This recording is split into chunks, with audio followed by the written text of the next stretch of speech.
गाजियाबाद के थाना विजयनगर में एक कलयुगी मां ने अपने प्रेमी को झूठे मुकदमे में फंसाने के लिए अपने 7 वर्षीय पुत्र जो कक्षा 3 का छात्र है उसके अपहरण की साजिश रच डाली और पुलिस पर कार्यवाही में देरी करने पर आत्महत्या करने का दबाव बनाकर मुकदमा पंजीकृत भी करा लिया। जिसके बाद पुलिस द्वारा जब जांच की गई तो कुछ और ही मामला प्रकाश में आया, जिसे पुलिस को ये पता चला कि गिरफ्तार दीपिका ने अपने 7 वर्षीय बच्चे को अपने दूसरे मित्र नीरज के साथ हापुड़ भेजा था और 7 वर्षीय बच्चे का ब्रेन वॉश करके पुराने प्रेमी आशु शर्मा और उसका वकील लोकेश चोपड़ा का नाम पुलिस को बताने को कहा गया। मगर जब पुलिस नीरज की तलाश में जुटी तो नीरज 7 वर्षीय बच्चे को अपनी परिचित मौसी लक्ष्मी तिवारी को सौंपकर फरार हो गया। जिसके बाद पुलिस के पास बच्चा बरामद हुआ और नीरज की गिरफ्तारी की गई और नीरज ने पुलिस को पूरे घटनाक्रम और साजिश के बारे में बताया। जिसके बाद गिरफ्तार अभियुक्त दीपिका ने अपना जुर्म कबूल कर लिया और पूछताछ में जानकारी देते हुए डीसीपी सिटी कुंवर ज्ञानेंद्र सिंह ने बताया कि दोनों गिरफ्तार अभियुक्त पर नीरज पर बुलंदशहर में 2 चोरी के मुकदमे और महिला अभियुक्त पर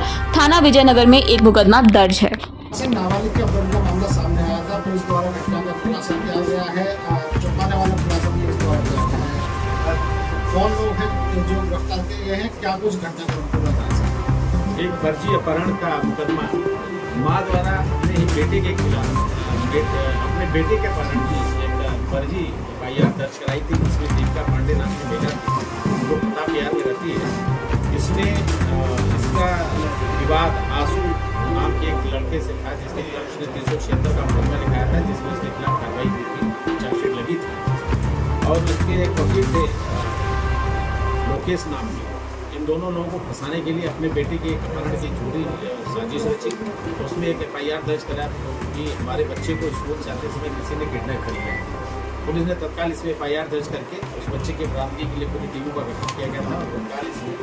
पुलिस जब विवेचना में जुटी तो पता चला कि स्कूल से बच्चे को आया लेकर के आई थी, उसके घर छोड़ गई थी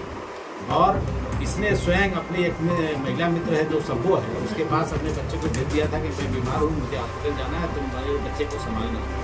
बाद में जब उस महिला मित्र ने इसे कहा कि अपने बच्चे को ले जाओ, तो इसने अपने एक मित्र नीरज के माध्यम से उसको रिसीव करा लिया वहाँ से और नीरज को बता दिया कि तुम इसको लेकर के चले जाओ हापुड़,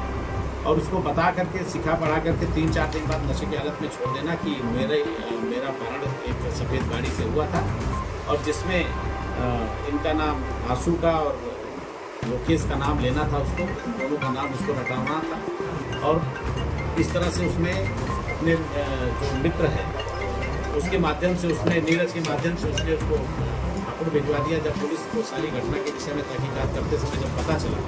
तो नीरज की तलाश में पुलिस हापुड़ पहुंची और जब नीरज को पता चला कि पुलिस उसकी तलाश में है तो उसने दीपिका की बहन को लक्ष्मी तिवारी है उसे संपर्क करके उनके बच्चे को लक्ष्मी के पास छोड़ दिया और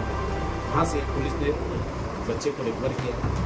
पूरी घटना में सबों ने स्कूल के जो आया थी जो छोड़ गई थी घर में और लक्ष्मी तिवारी साथ ही साथ बच्चे से पूछताछ में इस पूरी घटना का खुलासा हुआ है। इसमें दीपिका पांडे और उनके एक सहायक जो उनका वो दोस्त था नीरज, जिसके माध्यम से बच्चे को हापुड़ भेजा था, दोनों को गिरफ्तार करके जेल भेजा जा रहा है। बच्चे को CWC के सामने प्रस्तुत किया जाएगा, उसकी सुनवाई कराई जाएगी। नीरज के विरुद्ध 2 मुकदमे चोरी के पहले से भी दर्ज हैं, जिसमें उनके खिलाफ कार्रवाई हुई है। इस तरह से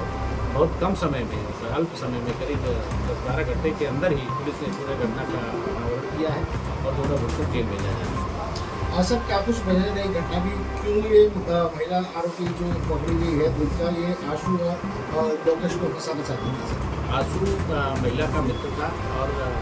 उसके खिलाफ 376 का मुकदमा भी उसने धोखाधड़ी करके जो उसके साथ संबंध बनाने का लिखवाया था, जिसमें चार्जशीट लगी थी। उसी रंजिश के मद्देनजर उसने आशु वकील और उसके वकील को दोनों को जो है विरुद्ध एक चक्र रचा था, जिससे उनके खिलाफ पुनः कार्रवाई कराई गई। सर, बच्चे की क्या उम्र रही और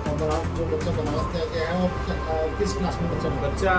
7 वर्ष का है, कक्षा 3 का छात्र है जो यहाँ पे